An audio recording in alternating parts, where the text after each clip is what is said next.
Okay, so there's been a lot of developments from American politics in recent days, and it is very clear that the situation is as polarized as it's ever been. Um, certainly this competes with any time I can remember in terms of the partisan polarization. So in the last few days, there's been a lot of focus on the fact that Donald Trump's spokeswoman, Sarah Huckabee Sanders, was eating at the Red Hen restaurant in Lexington, Virginia, and she was asked to leave because obviously she's a high profile Trump insider. I've been to Lexington actually, so I remember the place way back in 1999, but that's not here or there. Just yeah, I know the place, not the restaurant, but the city. Um, so she was asked to leave. That in itself has generated a lot of debate and controversy. But outside of that, there has been other people within the Trump administration who have been targeted by people unhappy about Trump's executive order on immigration. They include Christian Nielsen, I think I'm pronouncing her name correctly, Elaine Chao and her husband Mitch McConnell, um, the Senate Majority Leader, I understand he is. Elaine Chao told the protesters to back off. Stephen Miller, and of course Sarah Huckabee Sanders. This is four people already. So breaking that down, in the case of Christian Nielsen, she was dining at a Mexican restaurant in Washington D.C. Protesters loudly heckled her outside that until she eventually left. Stephen Miller was hounded at his own home, which I have a real problem with, and I'll come back to that. Um, Elaine Chao, I'm not sure where that was, but she actually confronted the protesters. She told them to back off and leave her husband alone. They were targeting Mitch McConnell.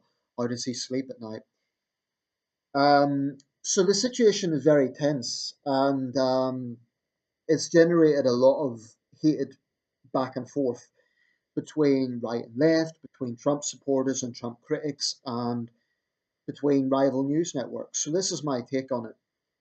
Um, Firstly, I want to say why I'm interested as an outsider and why I'm concerned as an outsider. The United States is the most powerful country in the world, and it is, in many ways, a symbol of the free world.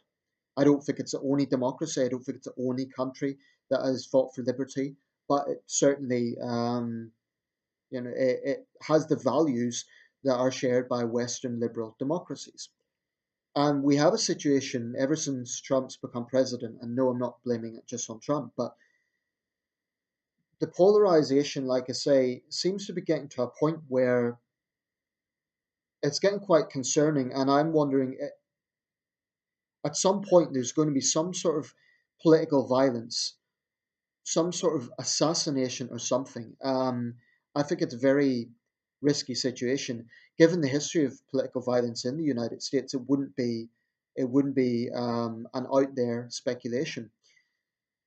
Shamefully, Congresswoman Maxine Waters has actually called on protesters, Democratic Congresswoman Maxine Waters publicly called on protesters to harass Trump enablers and Trump insiders wherever they are, to harass them. This reminded me of John McDonnell in the UK calling for conservative politicians to be hounded wherever they were in the UK. This is the regressive left in action. Now, I'm saying this as someone who is very critical of the Trump presidency in many ways. I mean, last night, Trump spent his time lambasting Jimmy Kimmel and Jimmy Fallon. This is a president who conducts a lot of his policies by Twitter. He is a deeply polarizing figure. I think he's bombastic. I think he's got a narcissistic trait. In many ways, he is a deeply divisive president, and certainly Trump's character and Trump's approach to things is where a large part of this division lies. But I don't believe it can only be blamed on one side. People who are, going out of their way to harass someone, whoever that is, what does that achieve? Do you think it's going to get them to change their policies? Um, the way I feel about this is People who are in a position of power should come under scrutiny. And in a democracy, elected officials should be open to criticism. If that means heated criticism, so be it. In fact, today I sent a strongly worded email to a British government minister. I didn't make any threats, but I strongly disagreed with the position he took. Actually, David Gauke, if you're wondering, the Justice Minister, and his position on women in prison. I think it's sexist double standards. So I sent him an email and basically told him so. I do believe that the public should have the empowerment to challenge elected officials. That's fine. I've no issue with that. But it's the way that you go about it. And harassing people is not the way to go about it. On the issue of separating families, I understand that there are very strong views on this. And I'm not going to weigh into the rights and wrongs of it because I don't understand all the issues. But I do know it is an emotive subject. I've seen the images, they are disturbing. Three first ladies, Rosalind Carter, Laura Bush, even Melania Trump came out and said they were troubled by that. The president seemed to do a U turn somewhat on his policy. So I can understand the strong feelings about that. But there is a point worth mentioning. We're talking about children being separated from their parents. Now, whether that's right or wrong is a matter. You know, I think the left will say, "Oh, it's evil, it's terrible. Look how evil Trump is." Um, I don't know. Maybe it is wrong. I'm certainly not very comfortable with it. And there's many Republicans that have expressed unease about it. I'm not particularly comfortable with it. But consider those people in border states whose loved ones have been murdered by MS-13 gang members. Trump is right to point out that they've been overlooked. Trump is right to point out that they have lifetime separation from their loved ones. Now, I do think there should be consistency. It would be nice if Donald Trump showed the same level of concern about victims of gun violence. But the point here is that I think the regressive left are basically ignoring that. They're looking at these images of children being separated from their parents. I think they are ignoring people who have been victims of vicious, sadistic Mexican drug cartels. That's not racist. It's a fact. It's a reality. It's happening. I mean, these people are they're just as depraved as ISIS. They really are. The things that they do, it's horrendous, and the amount of pain and misery that they cause, particularly in Mexico, but also in the United States, is staggering. I read this week that there was a mayor who was murdered somewhere in Mexico. The entire police force of the city was arrested.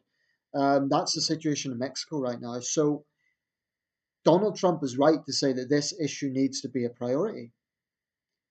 I know there's been a lot of back and forth in terms of, well, there was family separations in the Obama presidency and the Bush presidency. Now, I've looked at the sort of traction that CNN has taken, Chris Como and other commentators on CNN, and they're not doing a very good job of deflecting the criticism that they're biased. I don't believe it's fake news. I think that is a bit of a cop out from Trump supporters, but without question, there is a deeply entrenched bias in CNN against Donald Trump. I don't think anyone can rationally deny that. Jim Acosta was recently at an event, and it was an interesting example of the sort of discourse that was going on. He got heckled, people saying fake news, fake news. Well, he engaged with some of them. Fair play to him. One man said he was sorry about the response that Jim Acosta got in South Carolina, and they got into a civil discussion. The man said he didn't like CNN, but he felt that Jim Acosta had a right to be there. That's good. That's a sort of mature, responsible attitude that people really should be taking. I am an outsider, but frankly, we're seeing similar things going on in the UK with left and right, and it's disturbing. It is disturbing because I've heard people talk about a new civil war is coming, things like that. I don't. I think that's hyperbole. I think that's highly, highly unlikely. But I do see civil strife, maybe similar to 1968, the sort of unrest that happened that year. I do think the situation is very volatile, and both sides have responsibility. So people who are, I mean, Maxine Waters, what is that going to achieve? Rabble rousing people. It's this mentality of might is right, like like you win the argument by surrounding someone in a mob. And okay, maybe they're not necessarily going to use violence, but it's still intimidating behavior. And then, yes, it is harassment. People say, oh, it's just a bit of whatever. It's harassment. If you are targeting someone, if you're surrounding them in that sort of way, there might not be violence involved, but it is harassment. And I can expand this a bit. Thinking of the lawyer a while back who came out with a racist rant in a New York restaurant. Now, I don't condone what the guy said. Basically, if you're not familiar, he had a rant about Spanish speaking waiters and waitresses. So, what was the response? A lot of protesters went outside his own apartment and sang songs, Mexican, I guess they were folk songs. But to me, I don't have the time for that sort of approach. I think the best way to confront racists is to challenge them, is to condemn them, to challenge them. But that sort of direct might is right approach doesn't prove a damn thing. Um, I have a problem with it because I think it is mob behavior. And you see it on both sides. During the campaign, plenty of Trump supporters behaved this way. So I'm not, I'm just not saying it's just Trump critics that are doing this. Certainly leading up to the election was plenty of Trump supporters behaved this way, especially from the gun lobby. No question about it. It was this mentality of might is right. We'll shout people down and we'll win the argument. It's very sad that people can't just have an adult dialogue. I know in politics people get strong views, and I would be a hypocrite if I said I never lost my temper. Okay, I'm not going to be a hypocrite and say I'm always calm, I'm always, let's sit down with a nice cup of tea and it's all nice. No, I'm not saying that. I'm just saying that everyone is responsible for their own behavior. So using someone else's flaw, like let's say they've come out with a racist rant, to then justify harassing them outside their own house. Well, for one thing, you're disturbing their neighbors, but for another, someone's house is, to me, that's sacred. That is crossing a line that should not be crossed. And I have a big problem with it. Um, but in terms of the role the media plays, I mean, I was looking at, I respect Anderson Cooper. I quite like the guy. I think overall he has quite professional approach to his work. But again, the bias was so obvious. He wasn't even attempting to. It was all whataboutery, and he went into all the rants that Trump has come out with. Well, there's plenty of them. Okay, Trump is bombastic. We all know that. But does that justify people harassing Trump's advisors? I mean, look at the situation if this was turned around, just for the sake of argument. Let's imagine Obama's advisors, and let's imagine they were people of color. Let's say, for example, if it was Eric Holder or Loretta Lynch. Let's say they were harassed by protesters. Okay, um, I have no doubt that they would be saying, "Oh, it's racist." So why the double standards? Why is it okay to treat someone like dirt because they are close to Donald Trump? To be clear here, I'm not saying that Sarah Huckabee Sanders shouldn't face criticism. She should face tough questions. She has put herself in there, to be Trump's spokeswoman. She knew what came with the territory. She's a high profile figure. So, yeah, I'm not saying she shouldn't be challenged, but I'm saying it's the way you go about it. Harassing her, well, actually, it was Christian Nielsen that was harassed outside the restaurant. But on this business incidentally about asking Sarah Huckabee Sanders to leave, technically the restaurant probably has a legal right to do so. But to me, their principal interest should be serving customers. The only way I think a restaurant should turn someone down is if they're being aggressive or they refuse to pay their bill or something like that. But discriminating against someone because of their political allegiance, I mean, is that restaurant now going to say that everyone who voted for Donald Trump in Lexington is no longer welcome at this restaurant? Are they going to have a little checklist at the door to see if someone voted Democrat or Republican? Where do you draw the line? That's what I have a problem with. There are people who are playing into this tribalism, and I think CNN is definitely not helping. I mean, CNN with its bias is fueling the flames. I've no problem with CNN criticizing Trump, but at least be consistent. At least say, well, we don't condone these sort of protests. But what they're essentially doing is advocating those type of protests by hailing the protesters to be noble, to be great people. Technically, they've a right to protest, but I think there's a line drawn when you go outside someone's house, like Stephen Miller. That should be a line that you don't cross. Um, if need be, protest outside his offices, send him angry letters, petition to have him resign. But protesting outside his own house is harassment. And I think that the situation, people just get so angry and so worked up by what they see. And I can relate to this. There's things that make me angry. But in the end of the day, everyone has to have a degree of responsibility. And expressing dissent is something that's sacred in a democracy. But you have to consider how it comes across. And I do not believe that you win arguments simply by might is right, by surrounding someone and shouting them down. If, let's say for the sake of argument, Christian Nielsen or Stephen Miller or Sarah Huckabee Sanders, um, actually, as it turns out, Sarah Huckabee Sanders just left. She didn't even make a scene, much to her credit. I mean, if nothing else, she deserves credit for. She could have done so. She could have said, "I'm a paying customer. Why aren't you serving me?" But she didn't. Now, let's say in those other cases, Elaine Child did confront them. Um, but let's say, I don't know, Christian Nielsen went outside and said, "Okay, what's your problem with me? Let's talk this out."